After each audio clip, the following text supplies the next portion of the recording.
Hi class, welcome back to our third video of our first week. This video will specifically talk about that transition from writing to collecting. That first transition we talked about the last video was between the early preaching of Jesus to the writing, whether it was letters to particular churches or these stories about Jesus or the sayings of Jesus. This section we're going to talk about another transition that was important, and that was that transition from the writings to the collection. So there were various New Testament writings or writings that happened during this time period. When people started writing, once that kind of imminence of the second coming started to wane, or people started doubting the imminent return of Jesus, and people started writing, there were a lot of writings that happened. We get those 27 in our New Testament. There were many, many more.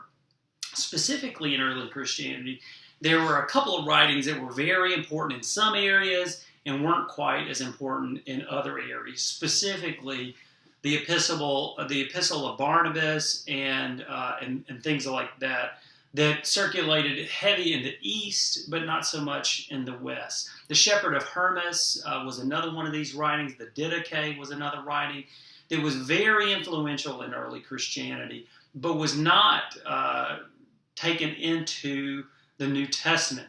So there was a lot of writings, and there became a question like, which one's which? Well, before we ever get there, early on, Paul was an important leader in the early Jesus movement, and he wrote a lot of letters. And those letters tended to be very important to the churches that received them. So the church in Thessalonica, once they received that initial letter from Paul, they kept that letter. But they thought that letter might be helpful to some of the other churches in their area that were asking the same question. So eventually somebody took that handwritten letter and they copied it, which was no small feat in a time period when there was no printing presses, there were no computers, there was no electricity. All this stuff was hand done. The paper was handmade, the ink was handmade, everything was handmade. So it was pretty laborious to take one letter and copy it verbatim to the next letter. And when this was happening, there's no way these early Christians thought that they were copying Scripture. It was just used within that community. But they started to pass these letters around and circulate these letters in their surroundings. And as that happened, other churches, so Thessalonica is not that far from Philippi. Both of these letters Paul wrote, the letter to the Thessalonians and the letter to the Philippians. Well, the Philippians had their letter too, and they made sure one of their people in the church wrote it down, and they sent that to Thessalonica. And these writings started to circulate and being collected, and Paul's letters eventually became a collection of letters. Even long after he died, these collection of letters started to circulate around the churches, and they were very useful for those churches. But that is kind of the seeds of what became the New Testament and what became Holy Scripture during that movement.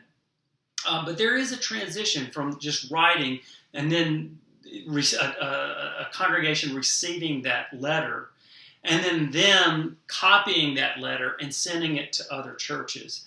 That is early on in Christianity. And when they started circulating these letters around different areas, specifically Asia Minor and Greece in particular, because there were so many of Paul's churches that he had started in that area, Macedonia, Greece, Asia Minor, it wasn't that hard to deliver a letter in that geographical space. So these letters started circulating, and as they started circulating, they started to accumulate. So there were more than just one letter. It was it was Thessalonians at the time, or Paul's letter to the Thessalonians, and then Paul's letter to the Philippians, and then Galatians, the churches in Galatia. That became three, and then Philemon and Romans and the Corinthian correspondence. So his letters started to add up. and to circulate around those churches, because what was happening at Corinth might not have been the same thing that was happening in Galatia, but there was teachings there from Paul that was helpful for both of them. So those letters started to circulate. Later on, and it was not long, but decades, when the Gospels started being written, I don't think they were initially written to be Scripture per se. I don't think the writers had that in mind when they wrote.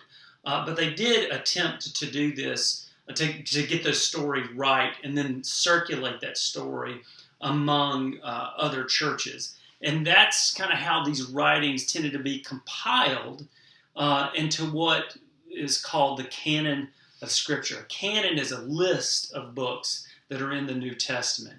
And it's really not much more than that. When you hear canon, just think of a list of books. We have 27 books in the New Testament, and those books started being added together. Once Paul had died and other letters came into circulation, some of those Gospels were put into a collection, and they started circulating. And that's how the New Testament really came to be over a period of centuries. But that's how that transition from writing to circulation